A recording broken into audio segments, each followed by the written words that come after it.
All my adult life, I wanted to achieve something in life. My parents weren't rich.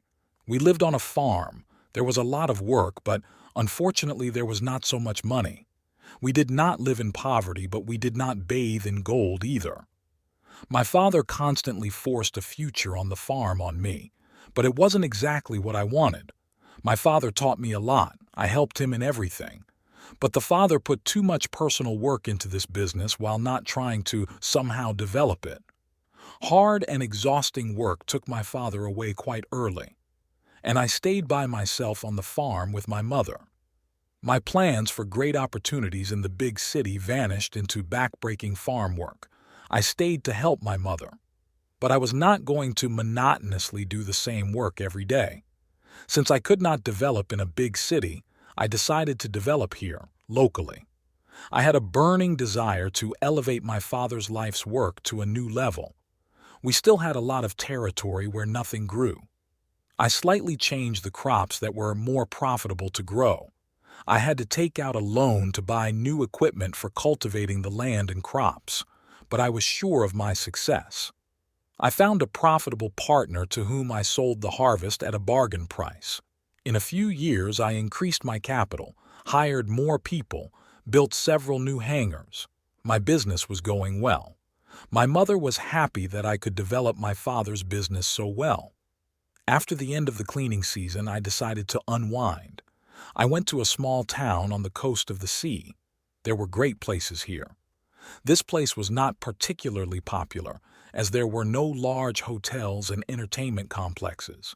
And now, I like the silence. Quiet rest helped me to recuperate. I was sitting in a small bar by the sea. I drank whiskey, sitting on the terrace and peering into the distant evening sunset. The sun beautifully sank in the abyss of sea waters. Suddenly a girl came up to me. "Young man, can I meet you?" she asked me. "Why not?" "My name is Victor." I smiled in response to a beautiful tanned brunette with brown eyes. "Very nice, Victor, and my name is Melissa," she said shyly. "And I'm very pleased to meet you, Melissa. And what is such a beautiful girl doing in such a provincial town? I can ask you the same thing." Melissa replied with a smile. "Well, I like the local beauty. I like rest without noise and fuss. My father used to take me with my mother to this amazing place as a child, so I enjoy it," I answered. "Sure, yes, I understand you. And my whole life has passed here. I work in a local store, and in the evenings I like to come here. I hope I didn't confuse you with my question. What are you doing here?" "No, what are you?" "Everything is fine. Are you from a big city? Look very confident, in very stylish clothes. Thanks for noticing. But you will be surprised. I also come from a small provincial town, Berkeley, you know. Oh yes, my father worked there. You have many farmers in this place. Yes, I have mastered my father's work." We sat on the terrace with Melissa until the bar closed. I took this charming brunette home, but the next day we saw each other again. This is how I met my future wife, with whom I had already been married for 23 years. We lived in a large private house on a farm. It was my parents' house, which I greatly expanded. Melissa didn't work anymore. I made pretty good money, so I could easily support myself with Melissa. We were fine, or at least I thought so. Once I accidentally found someone else's men's shirt in our house. "Melissa, come here." I called my wife. "What happened, dear?" she asked.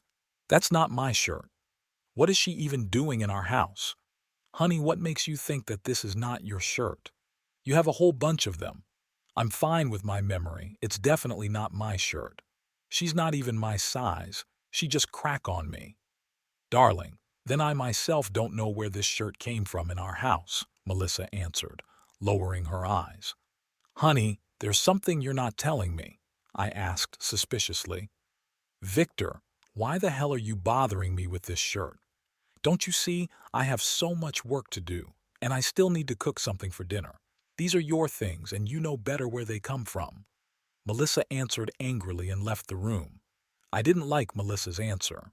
She was clearly trying to get away from the conversation and uncomfortable questions, as if she was hiding something. But what could she be hiding? And whose shirt was it? Melissa also answered all my subsequent questions reluctantly, and I still couldn't calm down. I realized that I could not get the truth from Melissa. I started watching her more closely.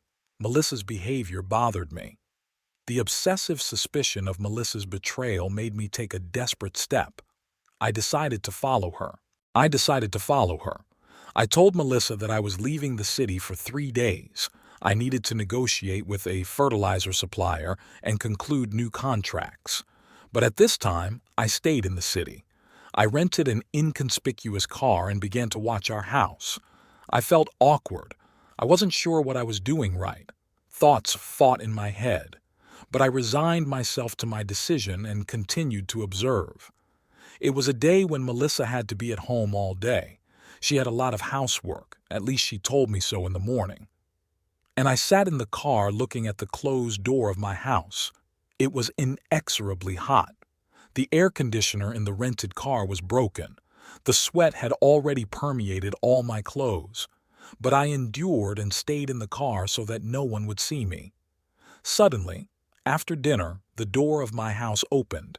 Melissa came out of the house, who hurriedly ran up and sat down next to a taxi that had arrived. I followed them. We stopped near some private house. A tall guy with a neatly trimmed beard came out of the house. He took Melissa by the arm and they entered the house.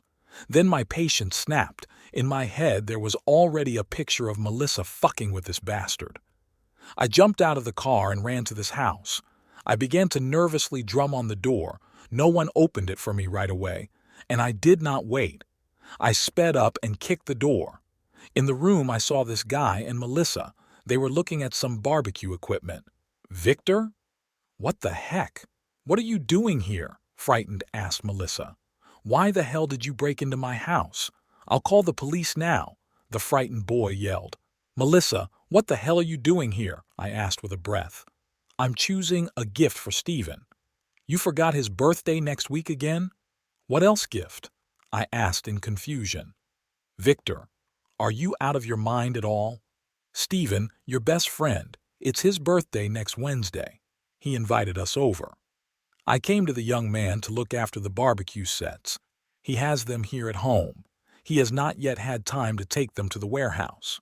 So I agreed to take a look." "Damn, I forgot that Steven's birthday is coming soon," I answered. "So, are you really choosing a present here?" I asked. "Of course. What did you think? And what are you doing here anyway? You should be 1,000 miles away by now?" Melissa asked irritably. "Yes, I'm sorry. I'll send craftsmen to fix the door. I obviously didn't think so." Melissa and I returned home. "Victor, can you explain to me what it was?" Melissa asked. "Darling, I just thought you were cheating on me. Are you serious? Is it all about that shirt?" "Yes, Melissa." I couldn't calm down. "Here you are. Stupid. You have paranoia, Victor." "Yes, excuse me." I bent the stick. Now my shoulder hurts because of the broken door. "Wow. See the doctor tomorrow. I hope you've calmed down now." "Yes, Melissa, I believe you." I felt terribly guilty in front of Melissa. My suspicions were not confirmed. I tried to put all my suspicions out of my head. Soon I really had to leave on business for a few days. I was going in a hurry, so I had to leave as soon as possible. I left by car. I had already driven several hundred miles and stopped to rest at a roadside cafe. I ordered a cup of strong coffee and started going through the documents in my briefcase. And in a friend, I discovered that I did not take all the contracts and documents, all because of the rush. I had to postpone the meeting with partners a bit in order to return for the documents. I got home quite late. While driving up to the house, I noticed that someone else's car was parked near the house. I cautiously got out of the car and slowly walked towards the house. The lights were on at home, so Melissa was definitely at home. As I approached the door, I heard the voices of the house. Melissa was clearly not alone. I opened the door as quietly as possible and went inside. The sounds came from our bedroom. I crept anxiously toward the bedroom. The door was slightly ajar. Through the gap, I saw Melissa with Jacob. That bastard ran a farm next door. He always smiled at me and said hello when he saw me. At first I wanted to break in and make a scandal, but I decided not to repeat my mistake and restrain myself. I quietly walked into the hall and took a gun from the wall. The cartridges were in the chest of drawers. I loaded my gun and crept out of the bedroom again. "Melissa, why are you so nervous today? Your husband is finally gone. You can calm down," Jacob said. "Yes, but he obviously suspects something. Also your stupid shirt you forgot last time." I tried to explain to him that I have no idea where she came from, but it seems he did not believe me very much. "Yes, calm down. Victor is a stupid bastard who will never understand anything, and I don't understand why you're still with him. Victor provides me with everything, and I want it to continue like this," Melissa replied. "Yes, you can ride this idiot all your life, so do not worry. Now come to me. Let's do it again," Jacob said, grabbing my wife by the ass and dug into her neck with his nasty mug. "So who's the stupid bastard here, bitches?" I shouted, bursting into the room and pointing a gun at a naked couple. "Victor, what were you doing here?" Melissa asked fearfully, pushing Jacob away and hiding her breasts in the blanket. "Yes, I forgot something. I had to return, and apparently not in vain." "So, bitch, am I paranoid?" "You soulless creature, I knew it. And you had the audacity to lie to me so confidently all the time. Victor, I beg you, calm down, lower your gun, don't do anything stupid. Let's talk." Jacob got out of bed and slowly began to approach me, comforting me. "Shut your mouth, scum," I said, sharply turned the gun and drove the butt right in the teeth of this bastard. Jacob collapsed to the floor, blood splattering across the floor. "Dirty bitches, right on our bed. Melissa, you are the last war. How could you? Victor, I'm sorry. I'm to blame. You were always right. I did not want." Melissa began to make excuses. "Melissa, don't justify yourself to that bastard. Victor, you knocked out my teeth, you bastard. You will pay me for this. I'll put you behind bars." Jacob chuckled. "Oh, you bitch. Are you going to threaten me in my house? Get more, you stupid bastard." I yelled and kicked Jacob in the stomach with all my might. Jacob writhed in pain and whimpered. "Okay, bastards, I'll show you how to have fun," I said, and forced these freaks to go out into the street. "Victor, what are you thinking?" frightened Melissa asked in a trembling voice. "You'll both love it. We're going for a walk. I got a rope, tied these bastards and tied them to my SUV. Now, bastards, let's ride," I shouted and rushed forward. Melissa and Jacob were knocked to the ground by the violent tug, and I dragged them. I dragged these bastards through the territory where cattle were driven out during the daytime. It was dirt mixed with shit, just what these half-naked bastards needed.